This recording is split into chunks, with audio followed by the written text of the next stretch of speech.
Hello, everyone, and welcome. Welcome to my session. This is day 2 of MMVC 24. It's our second day and 13th annual anniversary. We started this in 2011 as a face-to-face conference in Mexico. Cancun, Mexico, and it turned into a virtual meeting. And here we are. So glad you made it. You've heard a lot so far about tools. And I call it tools overload because there's so many different tech tools for education, for learning, for everything, lots of apps. Many to choose from. Think of it as a supermarket. When you go to the supermarket, you're bombarded with different brands, different items, and it doesn't seem to bother you, or does it? So let me know in the chat, what happens when you go into a supermarket and, everything is beautiful, the colors, everyone wants to be at the front and everybody wants their product to be first in line on the shelf, and lots of advertising when it comes to the supermarket or any other kind of market, whether it's in the supermarket or it's in the fruit market and so on. So how do you feel when you go into a supermarket? I know I hate shopping for food, hate shopping in general, but in the US are too overwhelming. All right, Nicole, so overwhelming. Thank you for that. A variety of things to consider to buy. Does it confuse you? How do you feel about it when you walk in and it's all lit up, lots of colors? I like shopping. Okay. So do you like food shopping? Feeling overloaded, too much. All right. So what would you like to have in the supermarket? Would you like to have one brand of bread that you might not like? Would you like to have one kind of yogurt and not a variety? Yes. Would you like to have less brands? Then you won't have your favorite brand. So maybe there is something good about having many, or maybe not. So how do you feel about it? So let's see. The ones in the US are huge. They also sell clothes. Yeah, they add everything because they know people know it's a good place to market their products. So yes, there are other items, not just food, but items that want to be sold. And what better place than where people have to go to get their food? Or do you go to the grocer? Do you prefer the grocer? Well, maybe there are less items there, less brands. So Swiss are quite modest. I'll have to visit Switzerland to see that. Maybe I'll start liking grocery shopping. I don't like the grocers. Oh, more expensive and less. Okay, so Hinda likes choices. I've got one. What about the rest of you? Do you like to have choices? I prefer LDL and the farmer. Oh, yes, that's lovely. That's right. Or maybe go to the fields and pick your own crops and fruit and vegetables and maybe make your own at home. But then you would need to find out how and go into your computer or maybe an AI tool to find out how. Okay, so would you like to find out about the brands from home and then decide what brand you want to buy and then maybe have the food delivered? How about not going to the supermarket and having the food delivered? Yes, Safeway, that's American, right? So would you prefer going to the supermarket or having everything delivered and getting it through your phone or computer? Delivered, yay, right, delivered, please. Okay, I agree. All right, so how will that work? How will that work? Will you just, tell me how that would work. What would it involve? Would you have to go into your phone and an app, perhaps? Would you have to go into your computer? Applications, exactly. So, we're back to technology. We can't get away from it, can we? So today I'm going to walk you through maybe a Swiss supermarket would fit that. It's not a walk in the park. We had our walk in the park, but maybe we're going to go into a Swiss market. Have you heard of supermarket? Have you heard of ideogram? Let me know in the chat. Ideogram. Anyone know? Stroll through the markets. Yes, that sounds good. No. Oh, so you better write it down. Ideograms. What's great about ideograms, as opposed to other AI generators, is the fact that, as you can see in the image, I can add text, not but ideogram added the text for me. So I can ask for an image, but I can also ask for the text, and the text won't come out as badly as it does. Well, maybe not as bad these days with DALL-E on ChatGPT 4.0, which is the free version, where you can get GPTs like DALL-E now for free. So that's the only good thing about it. Nothing else. And it's free. Okay. I'm only going to talk about free things. If you want to know more, and you're not going to stay for a long time in the supermarket because you're not buying anything right now. Okay. In my Swiss supermarket, you're just going to flip through the pages. This is your chance to go through it afterwards. Okay. So you'll get the links and everything you need. And of course, some references at the end. So all you need to do is get your phone. Yes, you do need a phone, unless you can do it some other way that I'm not aware of.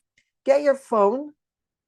And if you're using an iPhone, that's easy because you just click on your camera and it should pick it up. If it doesn't, then I've made a mistake. And it looks like I have because I can't get it myself. See if it works, because it's not working for me. The YouTube works, but this one doesn't seem to be working. All right, so I failed. Did it work for anybody? Did the MMVC 24 work for you? Let me know in the chat. I'm looking for, oh, it did, it does, it works. Okay, so I passed. Okay, so I'll come back to this in case you missed it. So don't run for your phone now. You can do this later, but just to know that you'll need your phone later on. I'll give you time. A little bit about me for those who don't know. Nothing much has changed, as I mentioned before, except for the fact that the university that I work in Greece, yes, I work in Greece. I don't live in Greece, but I work in Greece. And how do I do that? That's right. I have a jet and I travel to Greece back and forth. It's a very fast jet, faster than AI, in fact. That's the only thing that's changed. I've started out as an EFL teacher, as a teacher. That's not what I studied at first, but that's what I wound up doing. And then I applied computer-assisted language learning, and I've been doing that since 1992. I taught at the K-12 in higher education. And then I decided that face-to-face didn't offer me enough challenges, and I wanted to learn more. I wanted to be able to connect, and I wanted my students to be able to connect with the world. And so I started working with Moodle, and then I connected all my classes with other classes around the world with other teachers. And I guess I became an international teacher, even though I was teaching in a regular school. And then I decided to start my own programs so that I can learn more. And that's why I developed integrating technology for free online professional development so that we can learn together. So it's not you learning or the participants learning, but I'm also learning as I go. And I've found that very, very engaging and fun. I started working about 3 years ago at a Greek university. I teach virtual reality and augmented reality. I've taught different things from mindfulness, listening, of course, EFL, English for academic purposes, and different topics, but this is fairly new. I like immersive technologies. I like technology in general, just to give you an idea. I love driving. How many of you like driving? Just to show you what I mean by technology. I love driving. I love anything related to movement. And anyone else here?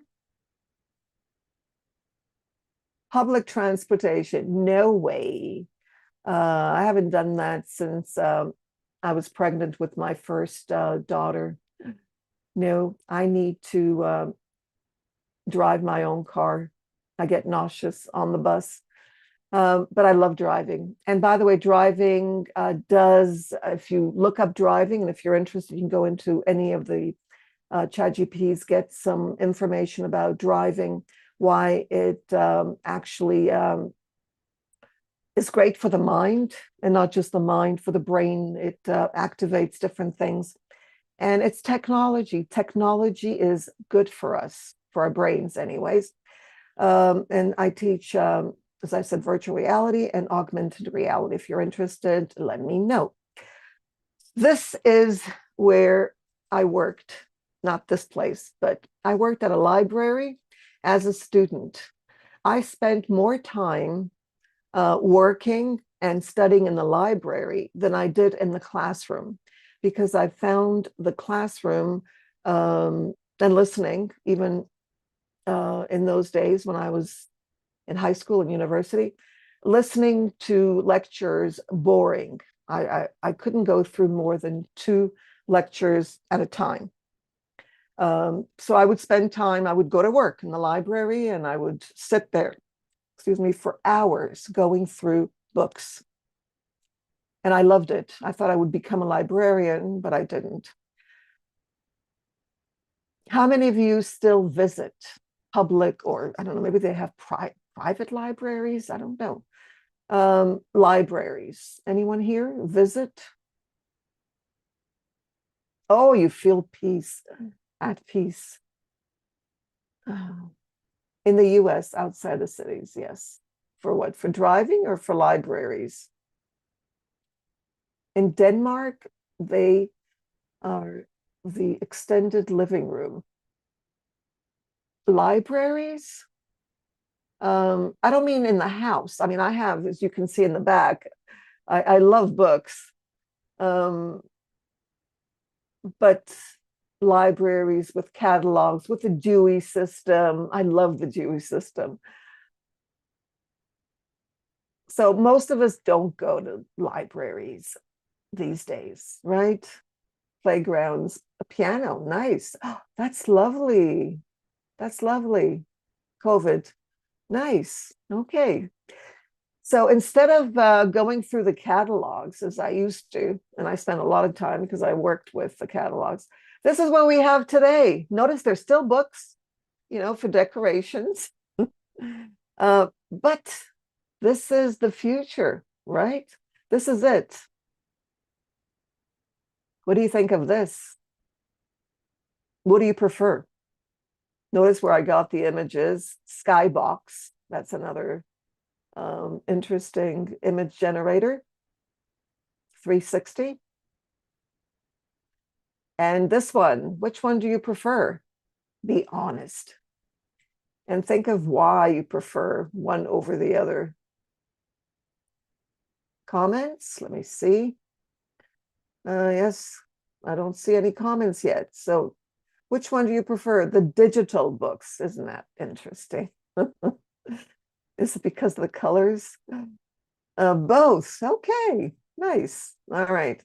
So this is the future. This will be our classroom, folks. This is it. Are you ready for this? To have walking bots? I mean, you'll be here too whenever you feel like it. Okay. You'll drop by. You'll be there, but you'll have more time for yourself. Maybe. Right. So this is our session for today.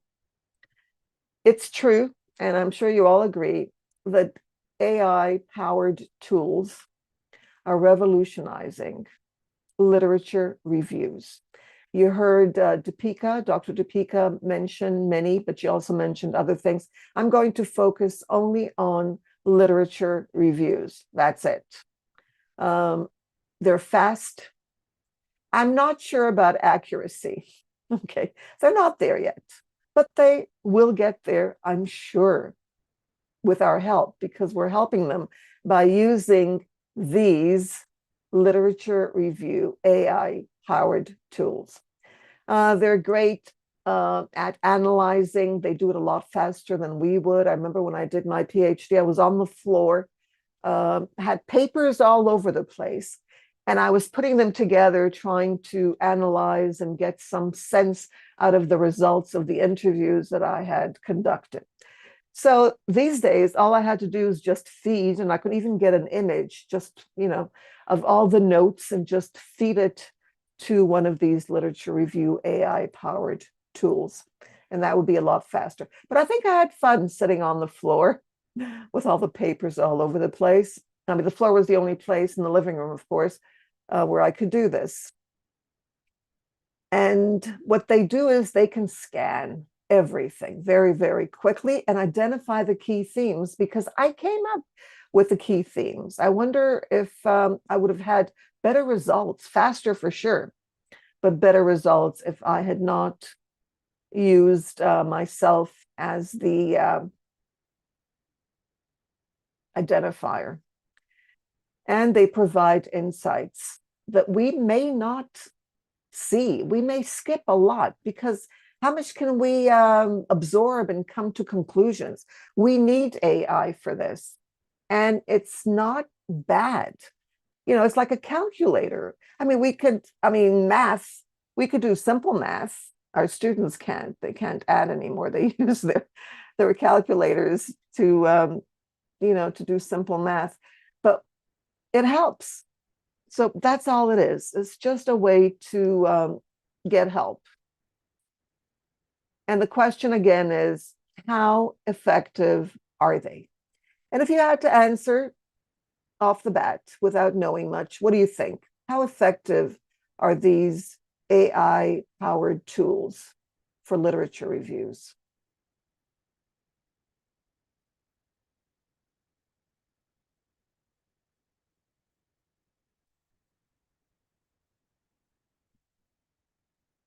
(50-50). Great for first pass. Okay.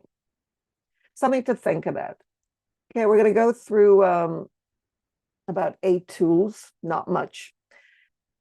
And notice this was also created, including the text. Even though you could put text on Canva, you get an image, or on Scanner or other tools, you don't really need an AI image generator for that. Right, so how can we use these AI-generated tools? And someone asked there, at one university, I did my doctorate. I did it fully, no, not fully online, actually. It was blended, because I was there quite a bit in Denver and other places around the world, but I did it at the University of Phoenix. And I used a digital library. I did not go to a physical library when I did it. So how? The research process is a lot faster. So we're talking about speed, getting all the information in, and whatever comes out. And we could do it on different tools, using different tools to see how they compare. We might not like this. We may want to see, well, maybe another AI bot will have other information. So the tools can process and analyze vast amounts of data that we cannot. And so this can lead to faster discoveries. I'm not sure about the accuracy. I'd like to think that it would be more accurate, but that depends on so many things. First of all, if I take my example, I did my research on instructor use of blended learning and technology in higher education. And this was over 15 years ago, so you can imagine that there weren't that many instructors using blended learning in higher education, but it was interesting. I had a lot of interviews to go through. I don't remember, I think it was over 20 at least to go through. And how accurate was I in my interviews? Maybe, my interviews weren't that accurate. Maybe the information that I would feed, say, an AI tool wouldn't be that accurate. So accuracy is problematic, even though that's what they claim to be able to do. They claim that they are accurate and they give accurate diagnosis. That's debatable. Article summaries. Yeah, I would imagine that could be accurate, but there would be ethical issues as well because these tools are biased. Don't forget that these tools were created using database from sources that are available and from human conversations. And this is really important to realize, human conversations, and that's problematic in itself because how accurate are we when we write, when we discuss various topics? Sometimes we're not very accurate. Sometimes you don't really know, but we kind of pretend to know. And of course, data analysis, tools like Julius and GPTs, advanced data analysis can do this quite quickly. You can also take a PDF file, feed it to the bot, and it will summarize things for you. But then again, would you prefer to read the article yourself, or would you just feed it to an AI-generated literature review bot? Let me see what you're saying to that. I love reading, so for me it's problematic. But we don't have time. So I think, Ken, you said both in this case. I tend to agree with you. I would do both because I love reading. So I mean, articles, I don't read books, fiction anymore. Depends on the purpose. And it depends, of course, on how much time you have. What are you doing this for? Are you doing it for doctoral research? Well, of course. For dissertations, you're going to think twice. You want to be the expert of your dissertation. You don't want to let an AI bot do the work for you. But I think for maybe research for a conference or anything like that. For example, article discovery. How will you find articles? How did you, or what do you do to find articles these days? If you don't go to a library, do you use a digital library, or do you use Google Scholar? Yeah, Google Scholar. Yeah, that's someplace you should always check with Google Scholar, of course, not the marketing part, but the academic or the Scopus. Yes, definitely Scopus AI is good, but Elicit and Consensus are also nice. So another benefit, of course, is Research Gap. It's going to go through everything. You want to know if and this is really tough. This is a tough question for researchers to find out, especially if they're doing their PhD and even MA, to find out research gaps. It's hard to do it on your own. And I think this is where an AI-generated tool would help. And of course, quality of your writing. I do not use Grammarly, but I know many people who use Grammarly, and I'm talking about native speakers. Many native speakers, I'm talking about even PhDs or postgrads, don't know how to write academically, and it's problematic, so maybe they need help. How do you feel about using Grammarly? Yes, I'll be mentioning that, Anitha. I agree with you. Yeah, you don't have access to university database. Exactly. And that's where this comes in, because it's completely free. Okay, that's why I think it's helpful. I do have access to a digital library at the University of Phoenix, and I'll have access forever. I'm not allowed to share, so I'm pretty strict about that. I will not share articles because I'm not allowed to. But I do get very recent articles on anything. So having a digital library is a huge advantage. Streamlined referencing, of course, formatting and things like that can help. These are the ones, okay, this is my supermarket, my Swiss supermarket. Consensus, Elicit, Keenious, Litmaps, SciSpace, ScholarAI, Semantic Scholar, and Perplexity. Most of these you can get for free without a subscription on the sites themselves with limitations, or you can get more and less limitations for free on ChatGPT 4.0. And that's what I'm advocating for. Not all of them. I'll go through the ones that you can. So are you familiar? Just list the ones that you're familiar with, just so I get an idea. I noticed Anitha wrote that she's familiar with SciSpace, which I really like. I think it's a good one. Yeah, it's not good when it's free. I'm also, you know what? I'm one of those skeptics, maybe because I'm an educator and I want everything for free. When they charge you and then they tell you that if you pay more, you'll get more accurate information. Otherwise, it might hallucinate. So pay. I get very skeptical when I see, I usually go, as I mentioned, to the price list. And if I see that the price list, that it's a lot of money for even the simplest pro, I just forget about it. I don't look at it again. Keenious is really nice. It's integrated with Google Drive, Google Docs, which is really nice. Try it. Right.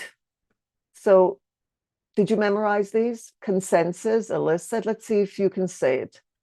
Okay, go through it very quickly. Let's see how good you are at remembering. Okay, so there. Now it's gone. It's okay. It's back. So here we are. You don't have to remember. There's consensus. Now, if I put GPT next to it, it means that you can get it on ChatGPT 4.0 for free, because ChatGPT 4.0 is completely free right now. Okay, I hope they keep it free. That's what they promised. It became free around May of this year. Keenious is with Google Drive. Now here, I'll be going through that in a minute. Yeah, it's mentioned there. You can see it under Keenious in the table. By the way, all these tables were created by ChatGPT, but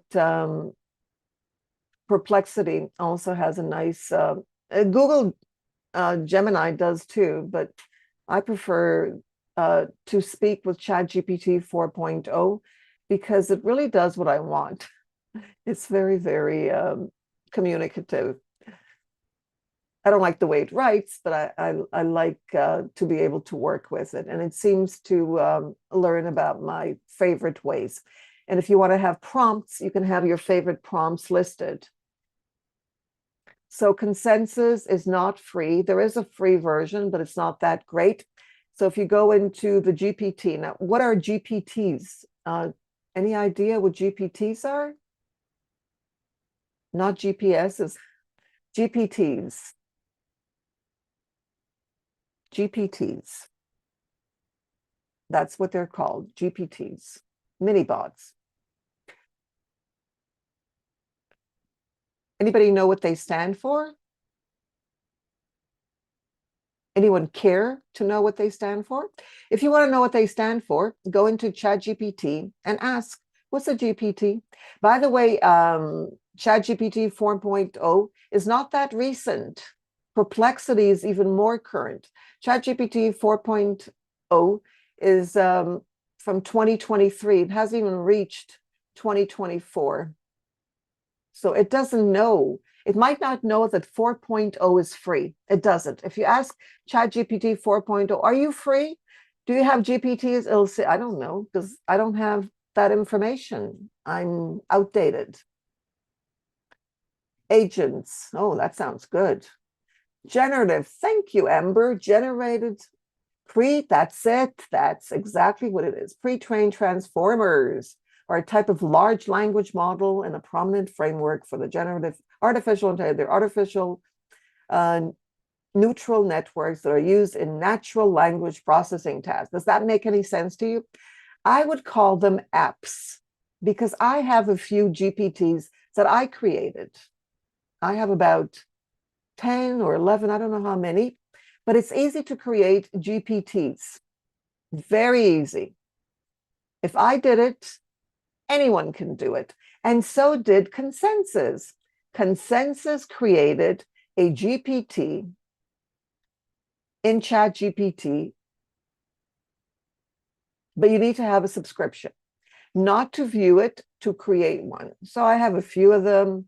I have one for WebQuest. I have one for online courses. I have one for AI and ELT. I have one on mindfulness, a lot of them.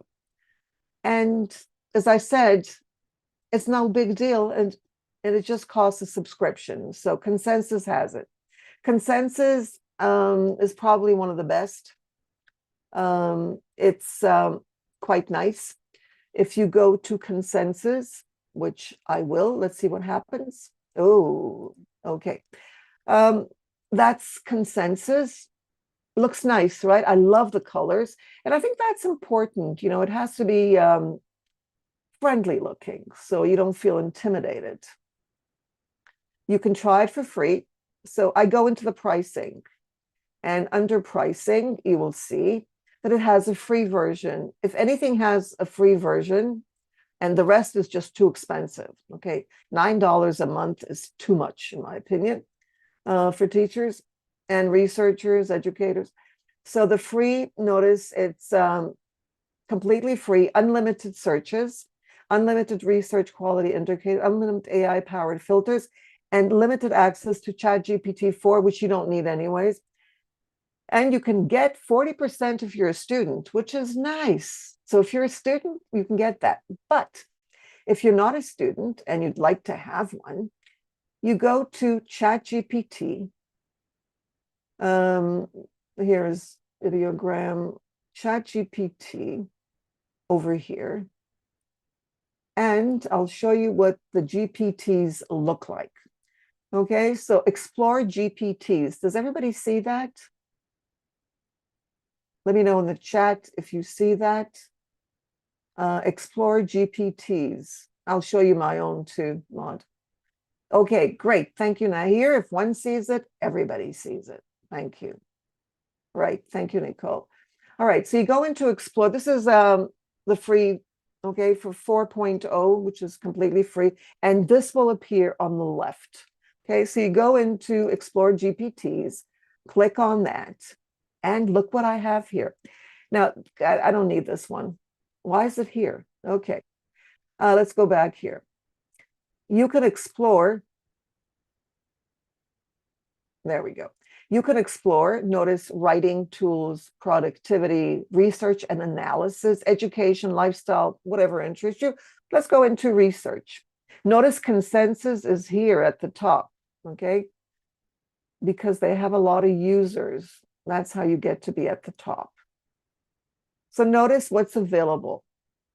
Scholar GPT that I'm going to, that I mentioned, that's on the list. Consensus is here, and you get everything for free, like a pro. And they do this for a reason, right? It's a way for them to, of course, improve their tool. SciSpace, ScholarAI. I don't know if you're familiar with the others. I'm not. But you might want to try them. Okay, even Canva has a GPT. Now, if you're curious, somebody mentioned there about mine. These are mine. This is the YouTube one that I mentioned. I have one, you can count them. I'm not sure how many. Integrating technology. If I click on it, there it is. This is mine. Notice it's Nelly with a Y because that's my official name. I changed it in high school to IE, but never officially. And these are the questions that you can ask. Can I improve my teaching with technology? What are they like? Okay, lots of stuff. That's one.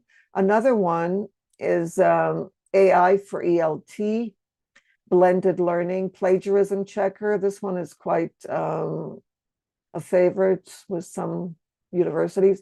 And then there's mindfulness awareness practice, tools for student collaboration, WebQuest Wizard, Canvas LMS guide, develop online courses with Moodle and with others. Canvas is an LMS. So how many is that? Yeah, I think that's 9, right? So let's go back now. If we can do that.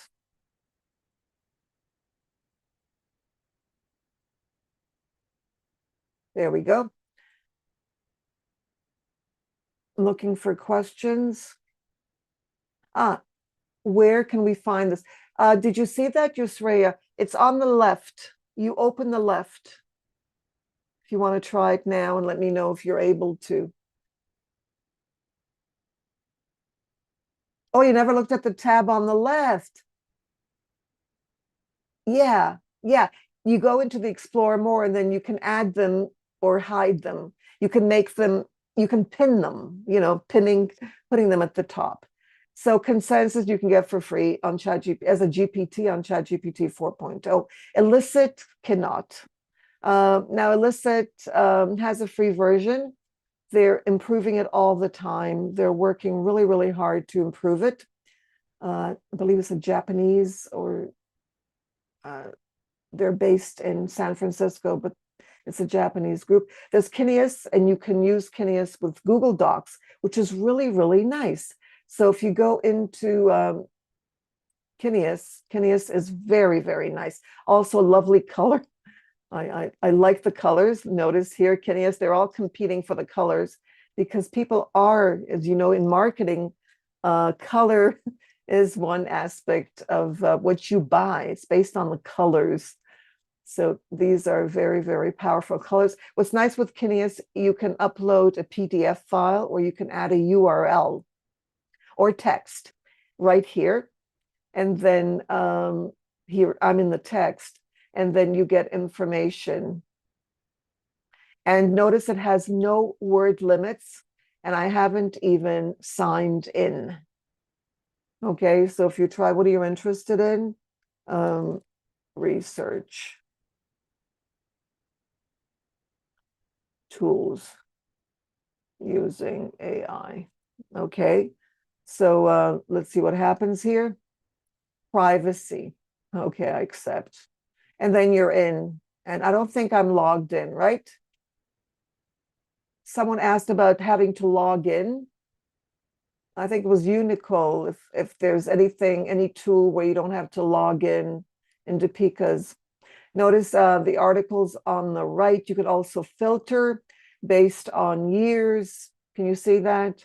It's very, very handy. You can also ask for open access only. Now, as you mentioned, many of you don't have digital libraries to go to, and you want some of these. So this is a chance to find based on, notice, any time since 2003, since 2023. And then you can get more current information since we're talking about AI on the use of AI-based tools. And notice 56 people have, or it has 56 citations within it. And also you can go by topics, search for articles, go by topics. I find it very, very user-friendly, especially since, notice, you can get this add-on on Google Docs. Can you all see that? It's at the bottom left. Install now, it's free. And I haven't signed in. You can see, sign in. I'm not even signed in. I'm getting information. And this is a company that I would trust more readily than a company that's like Elicit that keeps keeps trying to get me to buy. I'm suspicious of those.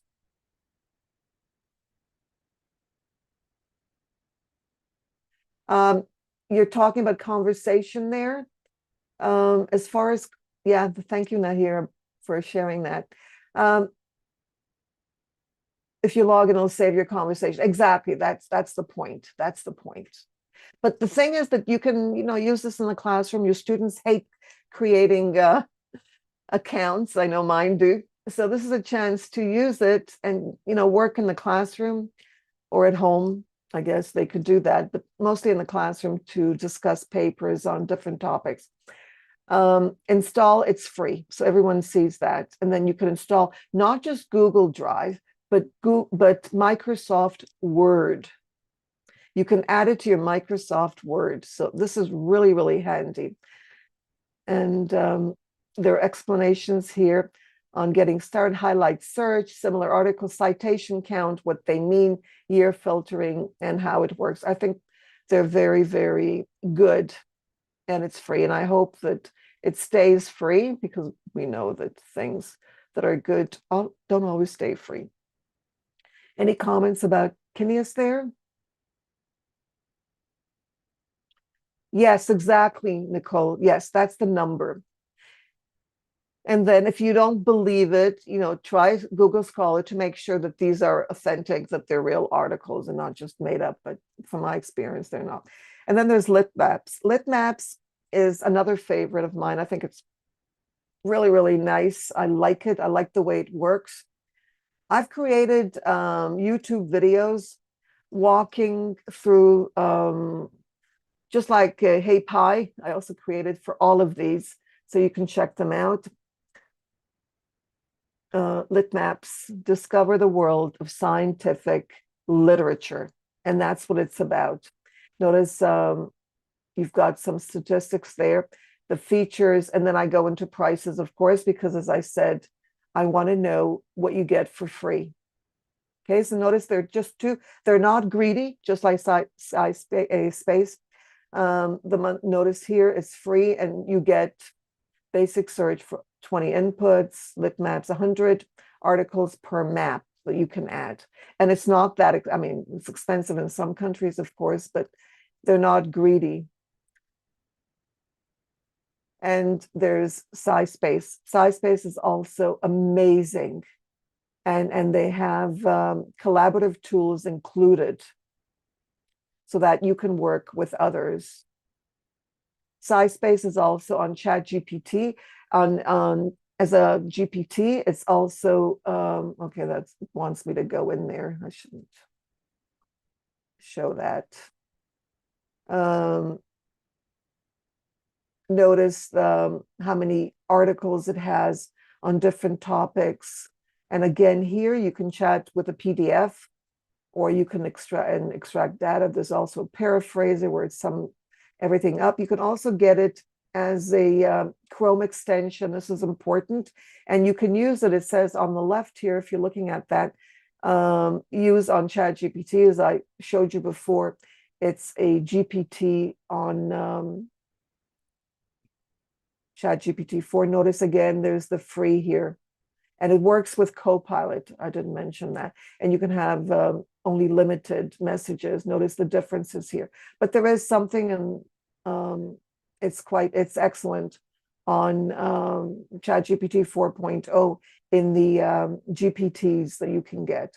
ScholarAI GPT is also GPT, sorry.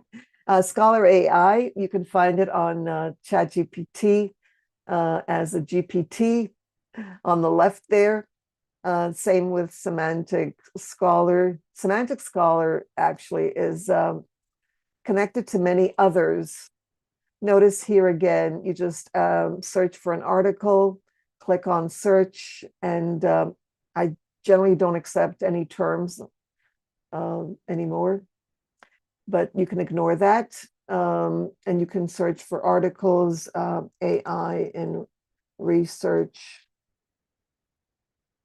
and it's loading.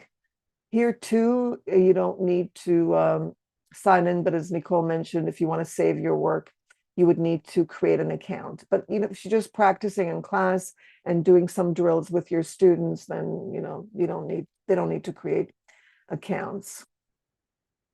Notice here you can, the filter is quite nice. Fields of study that you can choose from, the date. I think it's really nice that you can choose, yeah, right, 1932. Has PDF. It does. It has, if you want to look for articles that have PDF, which is important in many cases because we want to download them. You can go by author. So it's actually a digital library. It's very, very useful as such. So that's Semantic Scholar. So how was the supermarket? Not so bad, right? Or was it bad? You can let me know in the chat.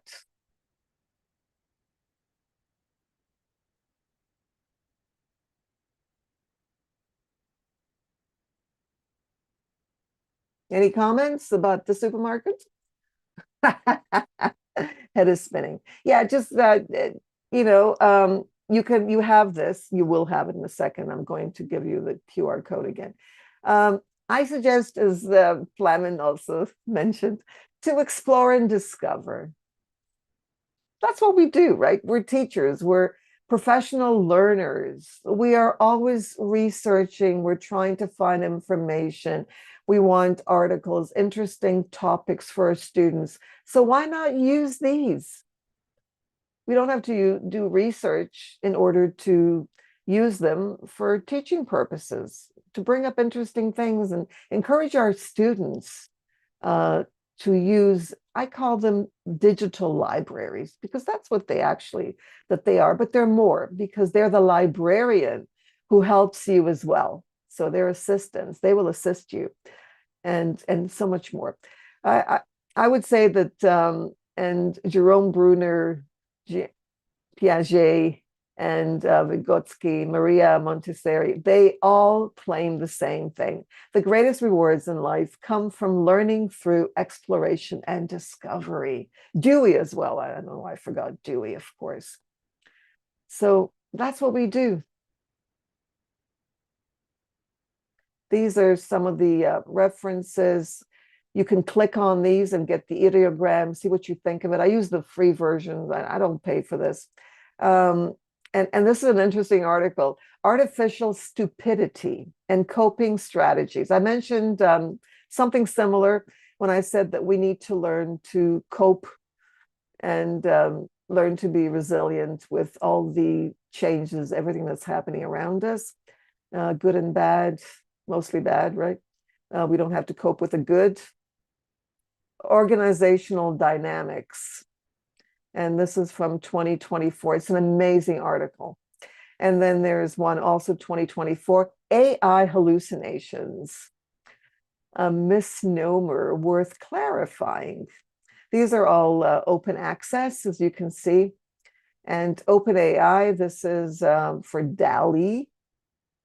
And then there's, I forced ChatGPT to give me, it took me a long time. Please, I want a citation for the information that you gave me. So it came up with this one, information on consensus, da-da-da-da-da. That's all I got. And then OpenAI for the images that I used. Notice it's 2023. That's the latest current information. I use QR codes and QR Monkey. It's completely free. You don't even need to have an account. Can you believe this? It's free, no account needed. And there's the link, Skybox that I showed you. That's the library, the real looking library. And these are the QR codes once again. So there is the presentation. I hope you have your phone ready. Does everybody have their phone ready? I always have my phone next to me. Most of the time, sometimes not. Learn by doing. Yes, explore, explore, explore. Okay, I'm glad. Less cognitive load. And my YouTube channel, I have 121. I'm really proud of this. So are my children, actually. 121,000 subscribers on YouTube. And I invite you to subscribe because I'd like to, most of the subscribers I don't even know. And I'd love to know and be able to communicate with subscribers that I know. It would feel a lot better. So did you get the final slide? If not, that's the last one. Okay, great. Okay, so I believe it's time to say thank you. So thank you. We are going to go on to the next session. So thank you very, very much for being here and for listening.